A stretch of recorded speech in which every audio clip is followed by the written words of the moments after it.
Good afternoon and welcome to today's webinar, which is run in conjunction with the PRCA and the Work Crowd. I'm delighted that so many people have signed up to this webinar, which is about how to stand out in today's market. I'll just let people join. We've had over 200 people sign up, so I'm just watching everyone sort of join onto the webinar. So thank you so much indeed for joining this afternoon, which looks like it's going to be a great discussion. So just as an introduction, my name is Alice Weightman. I am the founder of Hanson Search, a headhunting business in the communications industry, and also the Work Crowd, which is an online platform that connects talented freelancers directly with projects. And also I'm the chair of the PRCA's Independent Group, and hence putting on this panel and webinar today. And what the group likes to do is really bring together freelancers from the communication industry to share and support and really learn from each other. And over the last year, we increased the size of the group tenfold. And this year we've had one of the biggest turnouts in subscribers coming to these events. So it's fantastic to bring everyone together. Clearly sharing ideas has never been so important. And at the Work Crowd, we're huge advocates of collaboration, sharing ideas, bringing freelancers together across the whole marketing mix. So, we have over 6,000 freelancers that work across social media, PR, marketing, digital strategy. And we have, over 2,500 clients. So we're great believers in you may be going solo, but there's no need to be alone. And that's why I'm so delighted to have panel today, Genevieve and Neil, to talk about how to stand out in today's market, it's been a tough year for everyone. We're still all now working from home again. We've had ups and downs along the year. So it's great to sort of share these experiences, and please do ask questions. There is a functionality at the bottom for Q&A, which I'll be feeding into our panel. But let's get going. We've got about 45 minutes to an hour. And I thought it'd be really nice to kick off with, backgrounds. If you want to introduce yourselves and what led you getting into freelancing, because you've both got quite different stories and different sector experiences. So it'd be really nice to sort of deep dive into that. And then really how you found this year. Genevieve, would you want to kick off first of all? Okay, so my background, I've been in PR and communications for about 25 years. I started off in fashion for about 5 years. And then when I had my son in 1995, late 1995, in 1996, I found myself starting my own business. And weirdly, I started it in beauty PR. So I was actually approached by a client that had a fragrance, and I thought, gosh, okay, I've done fashion. I was quite senior. I was PR director at the firm that I had worked for. I can probably transfer those skills across. So I actually started, I would say probably freelancing, but it developed into my own agency. And 12 years later, 5 staff and $250,000 turnover in those days. It was going really well. And then it got to a point where I was running it myself. I'd had 2 out of those 5 got pregnant very quickly. Very unexpectedly, and so 2 kind of maternity issues to sort out, running the HR, and it got to the point where I wasn't really enjoying it, and I thought the whole reason for doing this was actually, apart from sort of to be successful, I just really wanted to enjoy my work, and I thought I'm doing more payroll, HR, and everything else than I am actually doing PR. So I actually decided to go freelance then, but in fact, one of my clients said, "No, don't go. We can't lose you. Please come in house." So I ended up going in house. Actually 3 days a week, so I still kind of wanted to be a mum and maintain that side of things, and I carried on doing that for about 3 years. And in fact, that was for the Sanctuary Spa Group, which is now part of PZ Cussons Beauty. So when it became PZ Cussons Beauty and a bigger beast, I stayed on for about a year of that, and then they merged all the PR departments, and I decided to move on. And I took a role as MD of Kilpatrick PR, which was a sort of mid-sized beauty and health agency with about 20 staff. And interestingly, it was probably where I would have got to had I decided to carry on from where I was. It was going a similar time to when I started. So yeah, it was really interesting. And after 5 years there and sort of reaching early 50s, I just thought, you know what, I can't do this tube every day. I'm literally being pulled in so many directions. I love what I do. I love my clients, but I decided to make that break and go freelance again. And I was quite scared because obviously early 50s going freelance is very different to sort of early 30s. But it's been really interesting, and it's led me in lots of different directions this time, because obviously I've got a lot of years of experience and I've been able to kind of transfer those into lots of areas. So I've been consulting now for 4 years. This year has been challenging, to say the least. I'd like to say I've been lucky enough over the last 4 years never to really have to market myself. So I've always, I mean, I guess like a lot of freelancers with a lot of experience, you've got a lot of contacts, and you meet people and people come to you. But sort of towards the end of last year, I decided to create my own website because I felt I needed a kind of online portfolio. And I built it myself. And that, again, was a really interesting project. I thoroughly enjoyed it, sort of learning a new skill. And so interestingly, I launched that end of January this year. And it was like, oh, right, okay. I've now got a website, but that's great. You know, what can I do with it?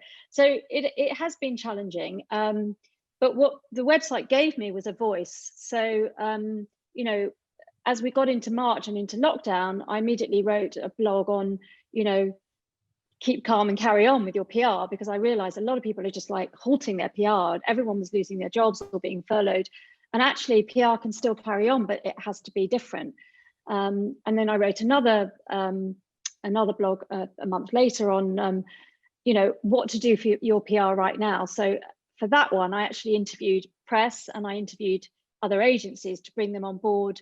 And again, it gave a really clear picture. So it was just kind of using that voice, and then you know, churning that out on LinkedIn obviously makes you more prominent, and you know, it kind of keeps you out there. So I mean, for me, it was very much about staying out there and staying relevant. I've used networks and support systems hugely. You know, webinars, Instagram lives have been hugely supportive. I've had regular coffee Zoom dates with contacts, with press clients, you know, trying to keep that going. And then using social media channels, I mean, probably spending far too much time on them. I mean, I have a couple of my own. I do one that sort of focuses on the 50 plus kind of health and beauty and well-being, and another one which is more worky, sort of orientated. And again, keeping that going has been, you know, really a conscious effort to stay relevant and stay out there and not just go quiet. Okay, you know, I may have had a few weeks where I was like, oh, I don't know where the next job's going to come from, but you know, use that time to be creative. So I've done that, and I've also done a bit of writing, which I'd started doing a couple of years ago, again, when I was talking about transferring skills. So, you know, having a little bit more time this year has enabled me to kind of do a little bit more writing for kind of, I write for 50 plus websites. But again, that gives you a vehicle to kind of keep yourself out there and talk about yourself, basically, which actually, strangely enough, I think some PRs find a bit difficult.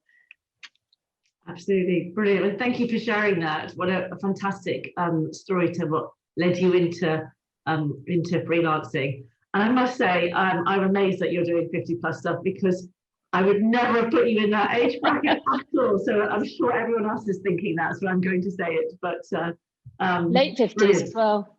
Dare I say it? Yeah. Neil, do you want to tell us a bit about what led you to where you are today, and how you found the market this year? Yeah, sure. Well, where to start? I mean, I guess like Genevieve, I've kind of been in the industry around PR, marketing, social media for more years than I care to remember, probably 20 odd. And I guess what led to me being where I am now was I was previously managing director of an agency called Manifest. I'd been part of the, I joined when there were probably sort of 9-10 people. We'd grown to be 30 odd people in London. We had an office in New York, we had an office in Stockholm. I was managing director of the London business. And I guess I reached a point where an opportunity arose for me to strike out on my own. I thought, well, if I don't do this now, I may never do it. And I thought, what is it that I want? What do I want this to be? Do I want to be a freelancer? Do I want to be an independent consultant? or do I want to be an agency or grow a consultancy? And I guess I never really thought beyond the first year. What do I want that to be? But I did I made an active decision that I didn't want to just position myself as a freelancer. Not because there's anything negative about that, but I think in my mindset, I felt like the type of work I do, quite strategic, on the creative side, planning, rather than being a media relations specialist, for example. My background's in social media, digital marketing, PR strategy, brand strategy. And I felt there was an opportunity to kind of offer something a bit more than just a single discipline. And so I went away and kind of thought, positioning myself as an agency. And for the first 8 months I only launched sort of like last summer, 2019. And for the first 8 months, worked my ass off, worked really hard, brought my own clients in, did a lot of networking, got out there, like Genevieve, kind of leveraged the network of contacts I had. And I just got to the point where I was starting to look for my first permanent employee. And then the pandemic hit. And all that work that from the previous 8 months just kind of went up in smoke. The 2 or 3 retained clients I had at that point disappeared. Not disappeared completely. I've kind of managed to keep a few projects going with them over the last sort of 8 months, but the retained work stopped. So I decided to put the plan to world domination as a small consultancy, put that on hold, and thought, right, I need to kind of reassess, redid my business plan, and thought, how do I get through this next? Well, at the time, I guess thinking back to March, we thought it might be a couple of months, 3 months, 2-3 months. But as it's kind of got progressively longer, it's kind of definitely been a case of the uncertainty makes it difficult to plan. So I think to begin with, I was very caught up on survival and making sure there was enough income coming in. And then I realized I probably had a bit of an epiphany. I thought, well, there's so much that I can't control, so just work on the things I can control.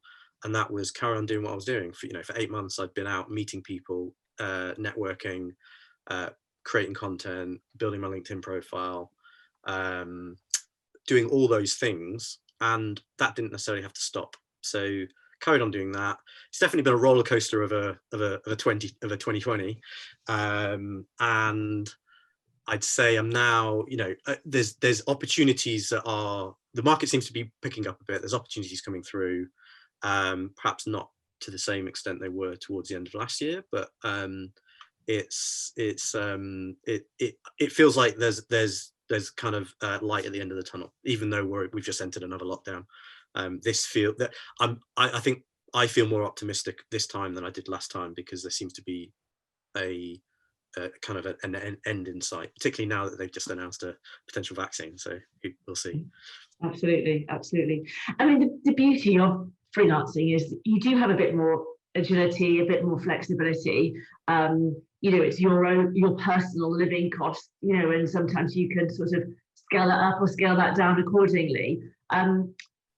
How flexible though should freelancers be? I mean, you've both come from quite specific sort of different backgrounds. Should you start flexing a little bit and looking at other opportunities and applying for opportunities, or should you get sort of stay quite true to what you know and what you do? Neil, do you want to kick that off first of all? Yeah, I think my thoughts on it and the way I've approached it is, I guess because I've gone more down the building a proposition as an agency, I've been quite clear about the types of brands I want to work with and type of work that I want to do. And so I kind of position myself as doing brand clarity and creative PR for startups and scale-ups that positively change the world. Now that is kind of a way of trying to be quite specialist and niche, but it's still very broad, in that there's lots of startups and scale-ups out there. But I'm telling the world who I want to work with, the types of brands that I want to work with, the type of expertise I've got. But I work with food and drink brands, I work with consumer technology, I work with lifestyle brands, I do a little bit of B2B technology. So the the way I kind of put myself out there and the messages that I create and the positioning is all about working with startups, and that means I can position myself as an expert for doing comms for startups. That doesn't mean I don't pick up projects that fall outside of that remit, because naturally you've got contacts, people will refer you, and it doesn't necessarily mean you have to say, no, I'm not going to work with that, particularly when you're starting out. I think there's definitely a bit of a scramble for revenue. I remember, when I first started, there was definitely a temptation just to take whatever came along. And to begin with, that's fine. There's nothing wrong with that. I think if you're very, very niche, I know I've got some friends who work just in the hospitality industry or just with the travel industry. And obviously, at the start of the pandemic, that was a very difficult time. So I think if you're too niche, it can be a bit of a problem, but I don't think staying in a particular lane. I think the beauty of having a particular lane is it means you have a consistency and regularity to what you talk about, particularly if you're trying to build your personal brand or your agency brand, and it positions you as that kind of expert in that sector. Great. Genevieve, how have you found things this year, and sort of have you stayed on path to what you're known as, or have you tried other areas? Yeah, I think it's really important to be flexible, but I think within reason. And I also think it's important to be true to yourself. So, again, as you were saying, Neil, I think the tendency is, if someone approached you with a project, is like, yes, I'll take it, because we don't know when the next one's going to come. But at the same time, I think be realistic, because, look at everything and look at things, say, will I actually be able to do a good job on that? If you know that you can't, maybe bringing in another freelancer, look at your own network and look where you can maybe cross-fertilize, or maybe it's, actually, interestingly for me, because, I touch on social media, but I would never say I'm an expert. And I've done kind of strategy, but I've always preempted it by saying I'm not an expert. I'll give you my view, and I have quite strong views, but I'm not an expert. So I would, always look if a client approached me, I would take something on, but I would bring in an expert to support that offering.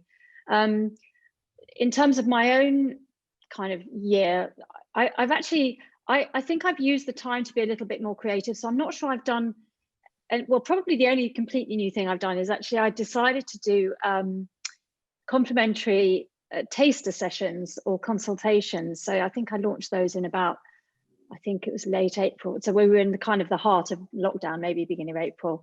And I decided that actually that would be I saw a lot of people are really confused right now. They don't know what they're doing. There's a lot of panic.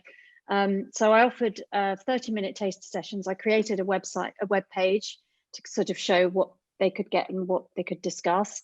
And I pumped that out on LinkedIn, and it was okay. I thought I'd get a lot more. I did get a few, and actually I got some business out of one of them, which was really exciting, because that for me, it's all very well getting business when you're referred, and when you've been in business a long time, you've got contacts, you're referred a lot, but there's something really magical about having a complete stranger, kind of having a consultation with a complete stranger who doesn't know who you are or doesn't know anyone that and having that consultation, and then them coming back to you 2 or 3 weeks later and saying, well, actually, could you handle this project for me?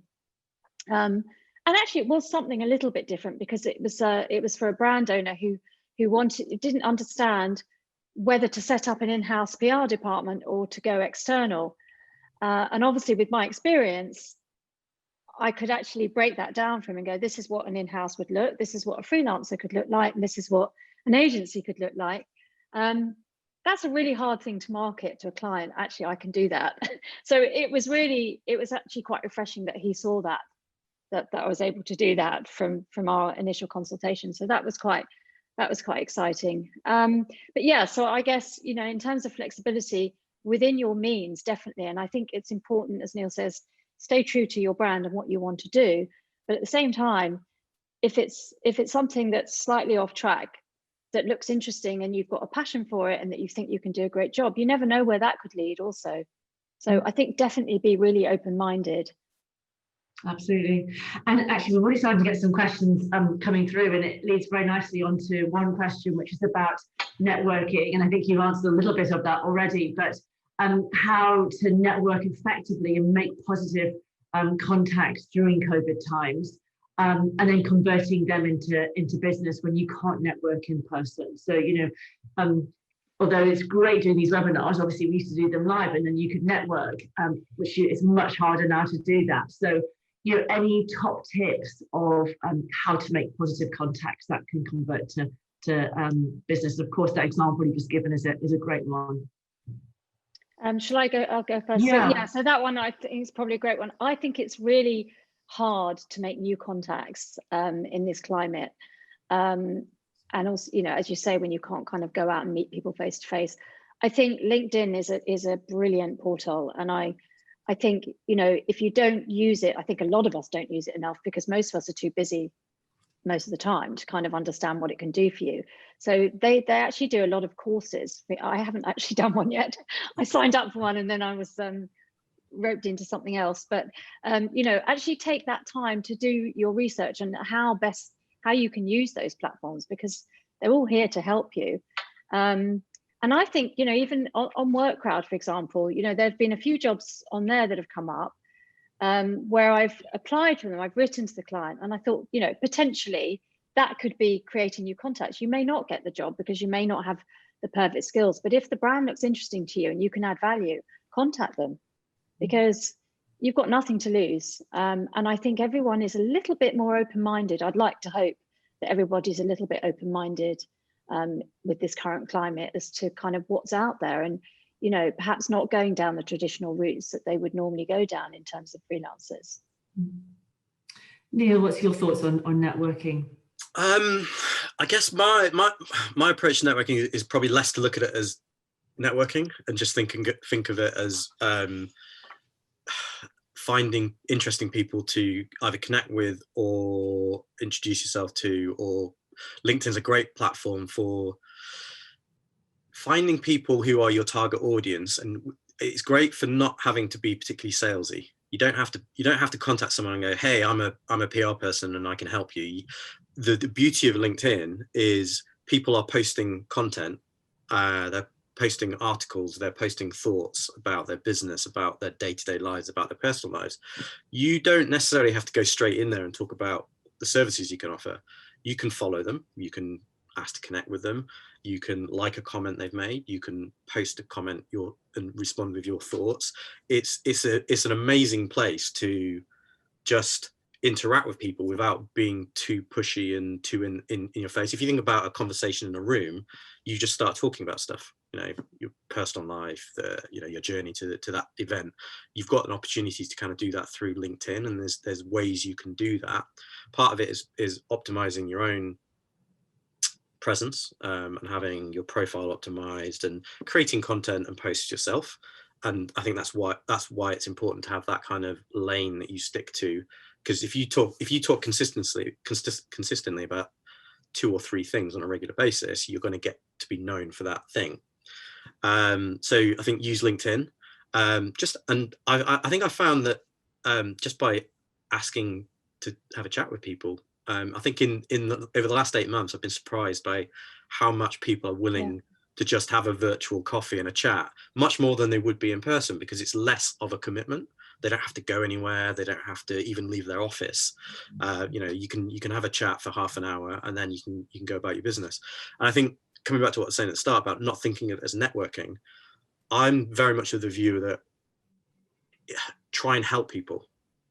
Always try and offer either some advice or some help, or ask a question, or introduce someone to someone you know, or send someone an article that you've seen that's interesting that might be relevant to them. Because whilst it may not do anything immediately, it might be in 12 months time they turn around and go, oh, I had that chat with Neil 12 months ago and he gave me some great advice and I'm now ready to act on it. And so I think too many people probably think about networking as, I've got to go out and win new business. I've got to have a call and I've got to come out of it having a piece of new business or a project result from it. I think everyone just needs to kind of slow down and take a step back. And as Genevieve said, the platforms like the WorkCrowd are great because there's people actively looking for people to work with, which is great. But then there's also informal networking platforms like Lunch Club, which I discovered about a month and a half ago. And it's AI based. It's like an algorithm. You put in all your interests, and it basically matches you up with people who have similar interests. They might be looking to hire someone. They might be looking for advice. You can basically set out your criteria. And I've just had some really interesting chats with people. I've helped a couple of people with their branding and their positioning, just in a very informal way. And I've got some great advice from some business coaches and personal coaches who are just kind of saying, you need to, are you thinking about the world in this kind of way? And at some point in the future, I might work with them. Either I might ask them to work with me or vice versa. And then another thing I've done is I joined a great agency group called the Agency Collective, which is a group of independent agencies. There's similar ones for freelancers, and everyone just shares best practice and advice. And I joined it thinking I just want to be in a group of people who are going through the same issues. And I've met some amazing people, and I've also made some great strategic partnerships with other agencies.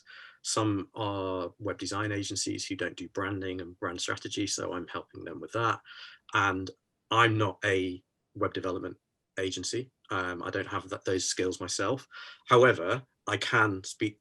The way I work is I look at the whole problem and come up with a solution for a client, and that might involve building a new website, or creating an app, or creating some content or a video, etc. And I've now got this amazing network of people who I can bring in to help me deliver a project, where before I might have just been able to offer one narrow aspect of it. I can now say to the client, here's how I can help you solve this entire issue, and I'm going to bring in these people that I know. And I'm very transparent about it. I'm not an expert in every area, but I think the background I've got lends itself well to being able to see a problem and offer an overall solution. And that means I can bring in other contractors, freelancers, etc. Absolutely great. Thank you so much indeed for sharing that. There's some great tips there and advice on sites to use.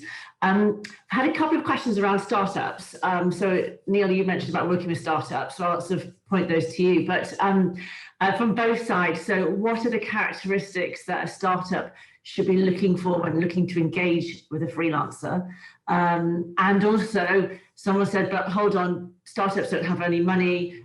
What's a reasonable fee? So maybe you could kind of cover those questions. Oh, right. So do startups have no money? Some have lots of money. Some are very well funded. I think it depends on, again, it comes back to who you choose to work with, and the process you go through to ascertain whether they have enough budget to be able to pay for your services.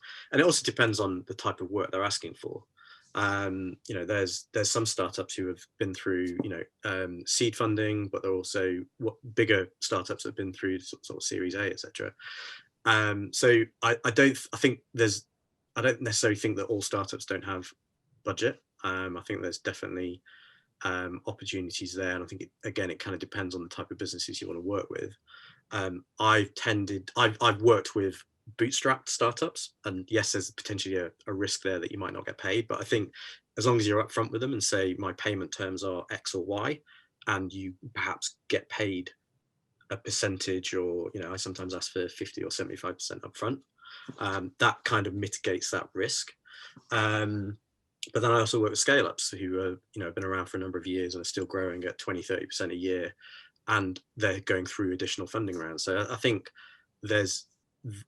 I don't feel limited by saying I work with startups and scale-ups. I think and particularly in a global pandemic and a recession, that's when startups get launched. That's when more and more people start up their own businesses. So there's lots of opportunity that I feel is there. And I guess in terms of what characteristics should a startup look for, I guess it very much depends on what the startup or what that business is looking to achieve. I feel like I offer I kind of help with a brand strategy. So I help a startup to articulate what they do and why they exist, and build the messaging around that. And then I take that and turn it into how we amplify that brand and through PR and social media. I think being multidisciplinary has certainly helped me, because I can look at the whole sort of communications issue and figure out a solution that fits. But sometimes a startup might just want to announce that they've won some funding, or they're launching, and they may just need a straight sort of media relations expert who's really tied into the news agenda and can really help position them in a great way. Great, thank you for that. Can I add to that? Because I've actually worked with a couple of startups, and in fact, one of the startups I was just mentioning to Neil last year, who actually launched at the beginning of this year. And I think one of the reasons, a bit like you were saying, Neil, is that I got the job was because of being able to look at the bigger picture for them and actually help them to strategize. So it's kind of that, I would say with a startup, unless they're looking for kind of cheap labor, in which case you've got to be a bit careful. A lot of the time they're seeking that kind of senior advice in terms of PR, because they quite often don't have those skills. So I think, you know, if you go in quite authoritatively, I think it's important to have some sense of flexibility, but also to be quite firm in terms of not getting your fee battered down, because, you know, quite often they do have funding and they have a budget put aside for PR. Otherwise they wouldn't be talking to you. So more often than not, they need to know what they're going to be in for. So be transparent about your costs. You know, you can perhaps, what I did actually, I negotiated a 3-month project and then ended up being kept on a monthly basis, you know, a couple of days a month for about 6 months. So, you know, you can do it that way, so they know exactly what they're in for. They will have to look at their budgets and kind of make sure that every penny is going to count. So I think it's just being really clear, but I wouldn't be afraid to work with startups, because I actually think that's the way forward. And I think, you know, that's a really, really great opportunity for freelancers at the moment, are the startups. Absolutely, and we get a lot of startup projects on the Work Crowd, so it's definitely, and often they start with a small project and then they can lead to something bigger. Exactly. Well, this is it. I think it kind of depends. You need to have to think about what kind of work you want to do. Having been the MD of an agency, we used to bring in freelancers on a day rate, and they might come in for a week, 2 weeks, 5 months. You know, it depends on the project. There's lots of that kind of work around. There's lots of agencies, and particularly now where maybe headcount isn't being expanded at the same rate it was before the pandemic, freelance resource is great. So if you're thinking about going freelance, I think there's probably lots of that kind of work around. But I guess I took a decision early on that wasn't the kind of work that I wanted to do. I wanted my own clients. And once you have your own clients, it makes it difficult to go and then do 3 or 4 days here or there, or do a 2-week contract, because you've got your own clients to worry about. So that does make it has its pros and cons of that approach. You've got more freedom to work with who you want to work with. And I noticed someone was asking a question about day rates versus charging a premium. I wouldn't say it's about charging a premium. It's about pricing the project or pricing the client, and always price the client. Don't price if you sell a day rate, you're only ever going to be able to sell the number of days you have in a month, and there's a ceiling there. So I think going and working with agencies and doing 2 weeks here, a month there, etc., probably gives you more stability, and it's probably a little bit more regular. But there is probably a limit on what you can. Well, I guess it really comes down to what type of work you want to do, really. Absolutely.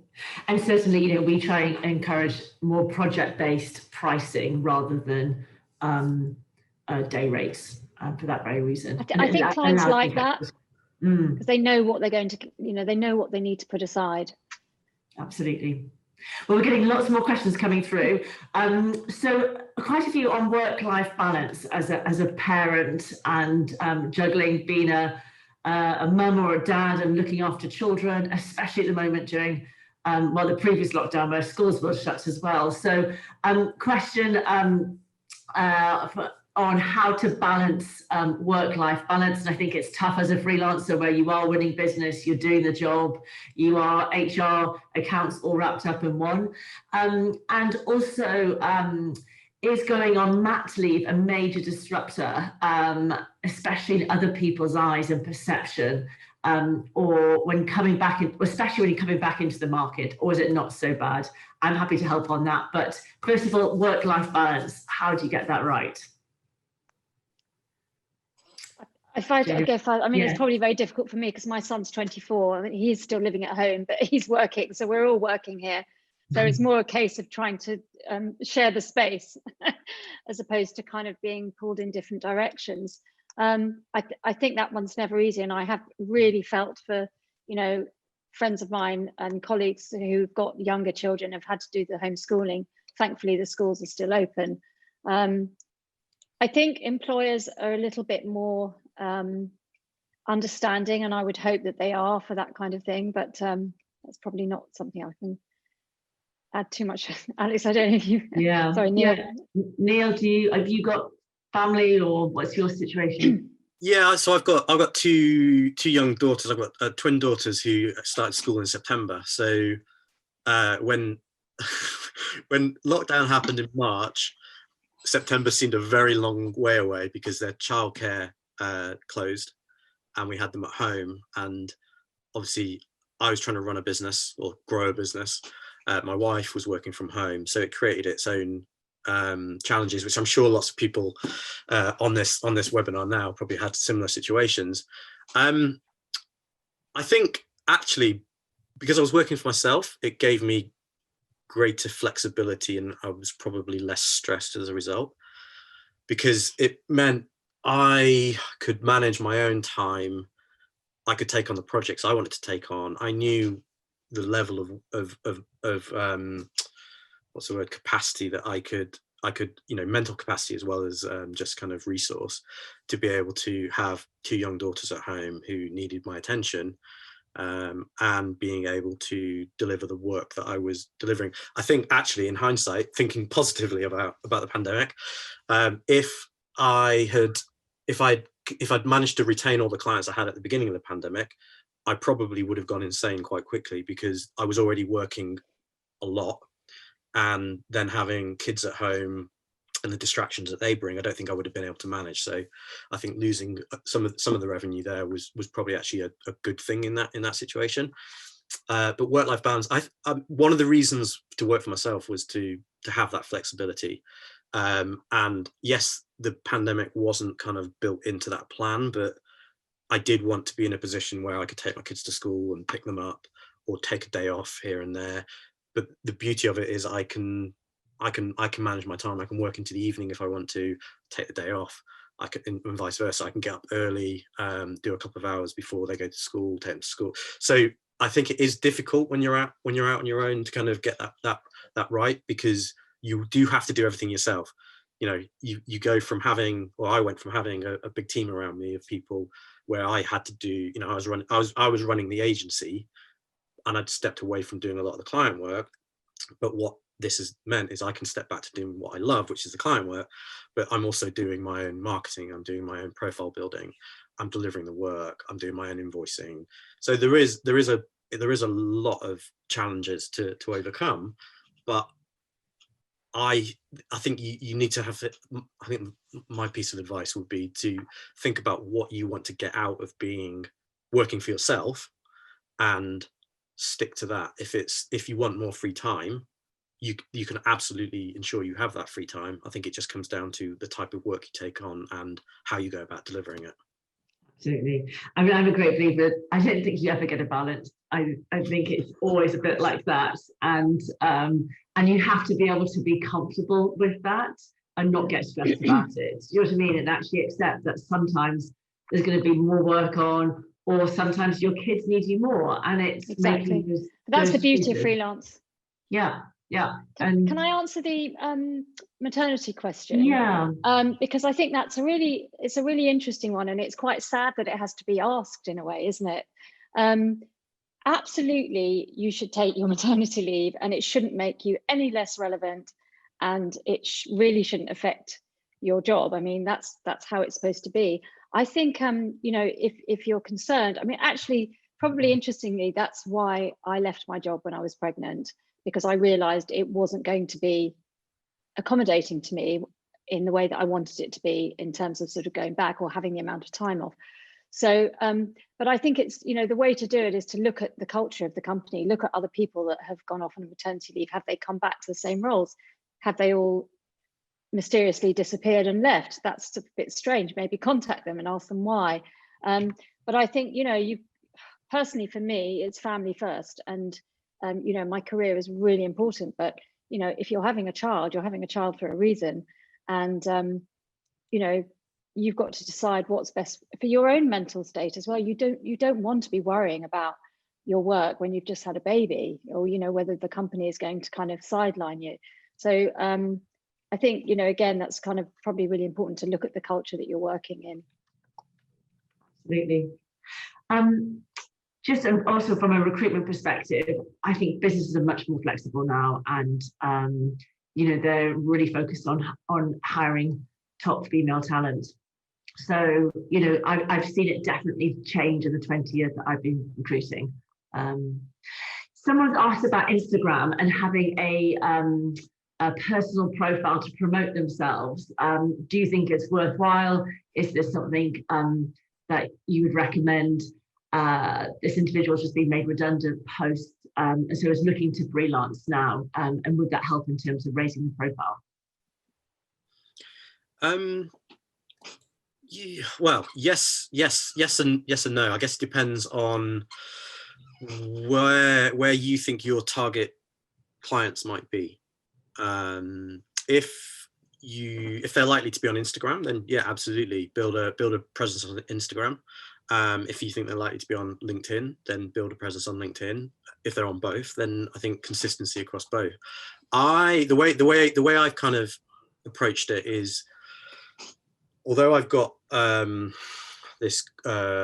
agency presence, which is Outliers, trying to run 2 profiles and do marketing for myself, where most of my leads come from, because that's where my contacts are, is actually a lot of work. So I've concentrated on building my profile on LinkedIn, because there's hundreds of millions of people on LinkedIn who are there to connect and network with people. So I think that's where most of your audience are likely to be. And it's kind of building a presence and posting consistently. And as I said earlier, having 2 or 3 things that you talk about consistently for a long time, not just like a couple of times, not just a week, not just a month, but basically for the next year or so, pick a couple of things that you want to be seen as an expert in. So if you do PR for food and drink brands, talk about PR for food and drink brands, and to the point where people kind of say all you talk about is that. I think that's kind of the profile you need to build, so that you're seen as an expert in that. Yes, you want to add a bit of personality, and you want to add some of your own kind of personality in there, but I think having consistency and building particularly for freelancers and independents, building your personal brand is probably more important at this stage, but choosing where your target audience are going to be. Right. And yeah, just to add to that, I mean, I think an Instagram profile is great for keeping you relevant, but also be very careful what you put out there, because you want to be seen to be working, you want to be seen to be busy, and you want to be seen to be obviously passionate about the area that you're working in. So just be very careful. And the beauty of Instagram is that you can kind of really think about creatively what you're going to put on those grids. But it also gives you the opportunity to comment. So for example, if you want to go down the road of working for other agencies, make sure you're following all the other agencies and you start to comment. You can see when they're winning new clients, so you can see that perhaps they might need some help. You can contact them. It can be really useful for that type of thing as well. Good. I've had some questions around sort of social media freelancing and illustration. People have been made redundant and they're looking to get into freelancing, and they haven't got a whole raft of experience. How do they sort of break through? So that early stage of breaking through, and this is specifically around sort of social media freelancing. Neil, have you got any thoughts? Yeah, I guess I guess are they saying they're relatively inexperienced? Or exactly. So if you're new to freelancing, you're sort of thinking, actually, that's an area that I want to get into, and you haven't got that much experience behind you. How would you break through? I think again, it comes back to what kind of work do you want to do. I guess if it was me, I would probably be speaking to people like yourself, recruiters who have the links into the agencies, who will be able to source the opportunities for me. I think that's a good place to start, and that's a great way to get experience. And you meet lots of great people, and you meet lots of great clients by doing that. So I definitely recommend doing it via agencies. Whether you do that direct, or whether you speak to someone like Alison, who can kind of make those connections for you. And I don't think there's any one kind of magic silver bullet. Kind of, I think there's definitely like I said, have conversations with people, meet people. Things won't appear immediately, but you'll be surprised where an opportunity will come from. Great. Another question: when trying to stand out in the crowd, people often do sort of free work. How do you prevent yourself from over-servicing a client and doing sort of free work? In an agency world, you'll often talk about over-servicing, but for a freelancer, that basically means you're doing it for free. How do you prevent this from happening? Either one of you. Yeah, I think it's great to get your foot in the door, but I think you've got to set your boundaries really early. So whether that's a time boundary, like a number of days, or a delivery of KPIs, I think what I found that the most common kind of area of mistake between a freelancer and an agency or a client, or a PR and a client, is where the expectations are not matched up. So I think just set your guidelines right from the beginning. What are they expecting from you? What are you prepared to give to them for free? And after that, what is your cost should they want to carry on? Because ultimately that's why you're doing it, I would suspect. So make it really clear. And I think, it's not a bad thing to show them how brilliant you are, as long as there's a potential afterwards.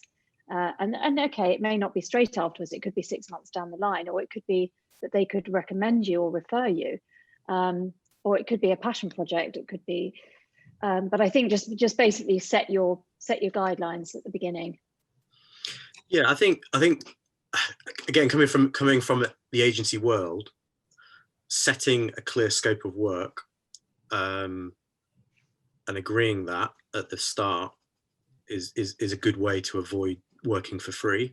And I would kind of almost there's a great book by a guy called Blair Enns, called Pricing Creativity, and there's some very, very good advice in it, and there's some stuff that you can probably ignore. So a typical business book where there's lots of really helpful stuff and some stuff that you maybe ignore. But one of the things he talks about is don't offer solutions until you're getting paid. So the as creative people, one of the things we all tend to do is immediately start thinking about solutions. I've seen this before, and I know how to fix this. And you start talking to the client and saying, well, we could do this, this, and this, and immediately, and you think you're being helpful, and you are, because you're offering solutions. But then you're giving away the IP and the experience you've got. And so one of the things he talks about is basically get paid, is not sell yourself, but kind of position yourself on the expertise you have. Always be positioning yourself as the expert, and then then offer the solution once you've entered into that paid relationship. Now that doesn't necessarily stop you over servicing, but it makes clear at the very beginning what you're prepared to do as part of that project. And if you've got in that scope of work clear things that you're going to deliver, and then the client comes back and asks you for something else, then you have the kind of that to fall back on to say, well, that's outside the scope of work. I'm not saying it's easy, and particularly if you're new to freelancing and new to working with clients, particularly if you're relatively inexperienced, and maybe this is a fallback situation because of like redundancy or whatever, then that's not the easiest conversation to have. But I think there's tools you can put in place that will help you kind of push back on a client asking for too much. Great, thank you. There's an interesting question that's come in on combating the demise of PR integrity and standing out when a client's already made up their mind. So, you know, if a client already thinks, do you know what, PR is not going to work, or I've been sold something that's never going to happen, how do you then position yourself, especially as someone new coming into the industry? I don't know whether either of you ever faced this challenge before. I have actually, because interestingly, one of my clients this year turned around to me and said, well, I've had PR and it's never worked for me, and I don't really know if I should be doing it. And I said, well, okay, let's take a few steps back. Why did you have PR? And they were like, well, to get some press coverage. But I said, well, what did you actually want to gain from that? And they actually didn't have an answer. So more often than not, I have found that clients don't really understand what they can get from PR. And okay, you know, at the bottom line, you're looking perhaps at sales, but there may be all sorts of different reasons. And a PR can deliver a load of press coverage that could be awareness building, or could be profile building, or brand building. So unless those goals are put in place right at the beginning, you're not gonna really know whether you've reached them, and you're not gonna know if you've had good PR. So my advice would be, you know, if you have a client that says, oh, I really don't think I need it, say, well, what do you hope to achieve in your business? What are your business objectives? And then look at how PR can help you achieve that. So if it's more, I don't know, more retail outlets, it could be some trade or B2B, but, you know, it may not be straightforward, but, you know, just have an open mind and try and establish what their goals are and what their objectives are, and then you can strategize around it. I always find asking where the client or the business wants to be in 3 years' time and what has happened in that time for them to have a smile on their face, that immediately shows you're thinking beyond just, I can get you a piece of coverage in this magazine that you've asked for, because you're thinking about the outcome for the business. What's the value of you helping them build their business and get to a certain point? And it might be revenue, it might be headcount, it might be awareness. But if you're thinking that far ahead in 3 years' time, you're also sowing the seeds of having a long-term relationship with you. And that is a really powerful way of positioning you as that expert, even if before that conversation they maybe don't see you as that expert and they've got questions about whether PR is right for them or social media or whatever. They maybe don't need what you're offering. But I always think, and I always think people who've had a bad experience with a PR person or PR agency is a great opportunity, because you can show them what good looks like. And it might be the expertise and the experience you've got, the case studies you've got, or just talking about things in a way that you're talking more about the long-term outcome rather than just, yeah, I can get you 10 pieces of coverage. It's like, well, as Genevieve says, what does that actually mean? You know, I could get you 10 pieces of coverage, but it won't help you attract that particular audience because they don't read that, or, you know, whatever that is. Right. We talked a lot about collaborating with other freelancers as a way of kind of helping to get business and working with, you know, different freelancers who've got different skills. There have been quite a few questions actually around this in terms of then how that actually works. So what percentage should you be charging the client versus paying the freelancer that you're working with? And do you normally have a legal agreement with them, or is it all quite informal and relaxed? I don't know whether either of you have experience of doing this that you could share that would help with that collaboration piece. I have done it. One of the times I did it, I was actually doing some travel PR for a client, and I basically I found my expertise was not travel, although a lot of my contacts obviously did straddle across, because now with the influencers covering pretty much whatever they wanted to cover, you could do it. But I realized I needed a travel specialist. So she just charged a day rate. We agreed a day rate to me, and we agreed, you know, whatever it was, a couple of days a week. And that way, you know, it probably worked out, I'm trying to think, maybe about 50% of the fee. But I think, again, I think it depends on the project and what the future of that project is looking like. So is it worth giving away 50% of your fee, or even 75% of your fee? If that project's going to grow and potentially into other areas, it could be something that's worth doing. So I'd say it's case by case basis. Yeah, totally agree. I work a lot with other people and other agencies, and it comes back to how, I guess part of it's how you're building the project fee. If you're just doing a day rate yourself, then it's difficult to bring in other people because you're giving away your day rate. If you're looking at the overall picture and presenting a I don't know, a value-based project fee, then you can build the costs of bringing in other people into that overall project. And it might be you only need, you've got a bigger strategy project and then activation, and you need to bring in a publicist, for example, to deliver, but that's only 5 days out of a month. Then you build those 5 days into your cost. And yes, you have NDAs and contracts in place. But I'm always very transparent with the client about who's delivering what, but I tend to project manage that, and they bring me in and they know that I'm going to manage that whole process, so they don't have to deal with me. So it kind of does depend on the situation, but I think there's the beauty of working in this way is you can work with such a wider variety of clients, and you can deliver such a wider variety of projects if you think beyond just what you can do yourself. And it very much depends on whether you feel confident and comfortable pitching or presenting something that is maybe a little bit outside the bounds of your personal expertise. But there's no reason why you can't bring in people who and the way I work is this is part of my networking strategy, is meeting people who I think at some point might be able to work with me and I could potentially put in front of a client. I'm always thinking, could I introduce them to a client, and how would they come across, and do they share the values that I have and the way that I want to work? Great. I know we're coming short of time, so I'm going to try and squeeze in 2 last questions that I think are really relevant and important to answer. COVID times really challenging for people, and it's how do you manage workload with actually going out and standing out in the crowd and making sure you have enough projects coming through so that you're in a safe space. So how do you manage that side of, say, your new business development versus filling projects?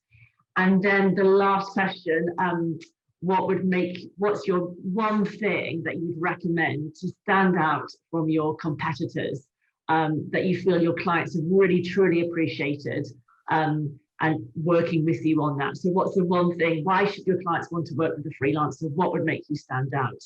But then how do you juggle your time? So we can squeeze those answers in really quickly. That'd be great. Neil, you want to go first? Right. What was the first one? Sorry, I've already forgotten. Managing your time, business over filling jobs. Right. Okay. So I think one of the dangers that whether you're a freelancer, whether you're an agency, or it doesn't matter. I think one of the traps everyone falls into is when times are good, you think, oh great, I've got all this work on, and you forget to do the new business bit. You forget to do your prospecting and networking and stuff. So make time every single day to meet new people, post something on LinkedIn, update your profile, reach out to people potentially via LinkedIn, because that's where a lot of people are, drop a few emails to people, do that consistently. And then when you all of a sudden the work drops off a cliff because, for reasons beyond your control, like a global pandemic, you've still got those conversations going on, because it's really hard to win new business when you're kind of looking at the kind of that spreadsheet and there's no income coming in. You're like, oh shit. So I think definitely keep the consistency going. No matter how busy you are, keep it going. Brilliant. And your top tip of why clients truly love working with you as a freelancer? I think probably, I would like to think, because I'm always very candid with people, and that if I don't think I'm the right person or the right solution for them, I will tell them, and I'll try and introduce them to someone else. And I think that has given me trust, built a lot of trust with clients. And I'm not saying that necessarily makes me stand out, because there's a lot of honest people in our industry who are very trustworthy and do great work. But I think the other thing is to have a very clear value proposition, and be very specific about it, and be very clear about who you want to work with. You could work with everyone. There's lots of businesses out there who need help, but I think being quite single-minded about the types of businesses you want to work with means you can stand out that much more, because you will be seen as an expert rather than just a generalist. And I think people do look for expertise, and that's what they'll pay for. Brilliant. So just a quick answer for how do you juggle your time, and top tip to end us on. Okay, so I think I've always done this because I work part-time anyway. So I've always spent, I would say, half my time actually networking and meeting people. And I quite often say, well, I've done no work this week, but actually I've done a lot of work, because if I've gone out and met 5 to 10 contacts, and they can be press, they can be old clients that have become friends, that is really worthwhile, because they may then meet someone who might need some help and they will refer you. So I think that's really, really important, just to keep doing it. And I think most importantly is to try and stay positive. So, you know, if you're don't be too hard on yourself. If you've got a load of work on, and you need to spend, and I agree with Neil, you need to spend the hour a day, maybe do it in the evening or have a day off. Just don't do it the next day, but do it when you're in a positive frame of mind, because there's nothing worse than going on those social media channels or network groups when you're actually feeling like, oh God, I'm completely swamped. So make sure you're in the right frame of mind. I think it's really, really important. And use those, one of the things I didn't mention, actually, there's some really good freelancer groups on Facebook that I found really useful, and just the kind of conversations. And I mean, I love helping people as well. So just being able to go and offer advice and get advice from that is really great. And in terms of why people want to work with me, still discovering that. No, I think probably one of the things is, you know, I have been around in the business a very long time, so I am seen as an expert in kind of health and beauty, PR and comms. So yes, I've got my field, but also I guess my reputation. So I think be really mindful of every piece of work you do, because if anyone speaks to any of my old clients or press, you know, I'd like to think they'd get really excellent feedback. So I think my reputation, the trust, I'm very honest for PR as well. It's quite transparent, and depth of knowledge just from the years of experience. Brilliant. Thank you so much indeed, both of you. And if only I could read out all the comments we're getting about the fantastic advice that you've both given. I absolutely loved it. Clearly the audience have as well. So thank you so much indeed for sharing that.